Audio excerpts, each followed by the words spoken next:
flooding there. Looks a lot like the 96 floods here. Yeah, but I don't think everywhere. it is bad. I don't think I've ever seen anything like that. You've been in South saying Carolina. you haven't seen anything like that. No, and generations of my family have not seen anything like that either. That is truly incredible. So hopefully they're drying things out. It can get better soon, but I know some of those rivers are set to crest tomorrow, so there's still some issues to deal with down that way. We're getting a little bit of rain up this way, and in fact, Astoria was a big winner today. 6/10 of an inch of rain there. This is a time lapse from the clouds and the rain that's been in and out, but you can see a few breaks out there now, and we're going to try to break this rain up at least for a day before we watch for more rain chances to move back in by Friday. So we're drying things out as far as the rain goes, but as far as how it feels, that muggy weather is going to be sticking around because the moisture is not going anywhere. We're just going to see more of it move in our direction, and eventually it's going to be more rain and a lot more of that coming down than what we saw today. 66 degrees out there right now, so definitely a cooler day. We started off at 60, so we only climbed 6 degrees since this morning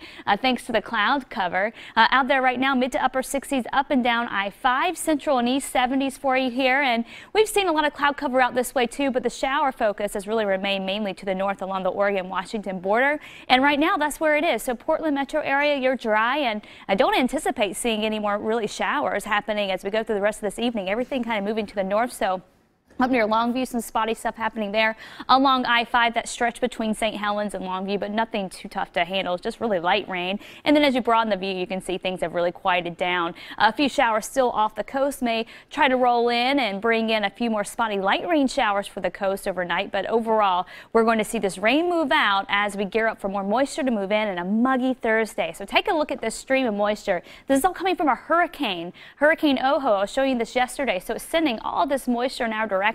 So we're going to continue with the muggy evenings, and as this low continues to head in our direction, by the time we get into Saturday, that's when we could wring out all that moisture in the form of some heavy rain. So this system's going to continue to track in our direction. It'll lose its tropical characteristics once it starts to hit some of that cooler water, and eventually it'll make landfall and miss us back to the west. But as it nears our coastline, it's going to stay intact, and we are going to have to watch for strong winds along coastal areas as we head to Friday, and we'll also have to watch for blustery conditions for the valley and even central and eastern Oregon as it passes on by. And then, of course, with all that moisture it's sending in our direction, we have a disturbance that could capitalize on that, and that could bring in some heavy rain for the first half of the weekend. So looking ahead, your weather headlines for tonight: rain tapers off, watching for fog to develop. You can feel the stickiness in the air. Those winds are going to be nice and calm, and so we're going to have clouds in the morning and likely some fog that could slow you down. So pay attention to that as you wake up tomorrow morning. And then we're looking at a muggy, warmer day, but a lot of cloud cover, not much sunshine tomorrow. And then by Friday, we start to see rain chances return, but the heavy showers holding off until late Friday night into Saturday,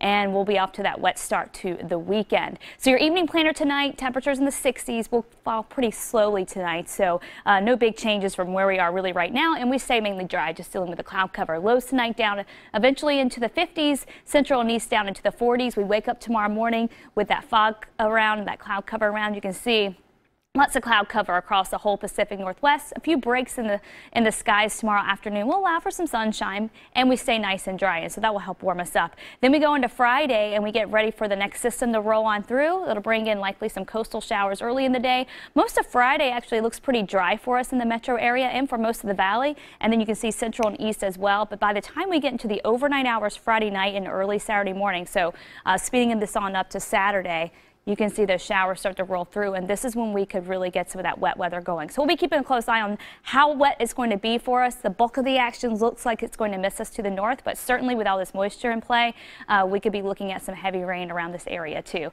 Your forecast for the coast: upper 60s to around 70, patchy fog, light winds, and mostly cloudy. I-5 temperatures in the mid to upper 70s with fog and cloud cover in the morning, and then we're going to be looking at gradual clearing through the day. Central and east in the upper 70s and low 80s, and then your forecast for the Cascades: Government Camp in the 60s, Hood River at 71, and we'll be looking at a freezing level at 14,000 feet. So a little bit unsettled as we go into the weekend. The wettest day far and away though Saturday. Sunday, a few sprinkles early on, and I think we have a mainly dry day, so Sunday not looking bad at all. And then early next week we'll have shower chances Monday, and then we gradually clear that on out. So lots of dry time to be found, and a good way to pick that out will be to download the PDX weather app. You can follow the rain on the radar and check the forecast too and keep up with all the the changes. And that humidity out there, you really called that. I noticed it the first second The I stepped hair gets a outside. little bit tougher to deal with, Yeah. right? Oh, and it's so awful. It's just yeah, I can horrible. tell it's frizzing out a little bit. It is, You better actually. go put some product on Don't, there. don't No, it tell them always looks that. good. Thanks, Kristen.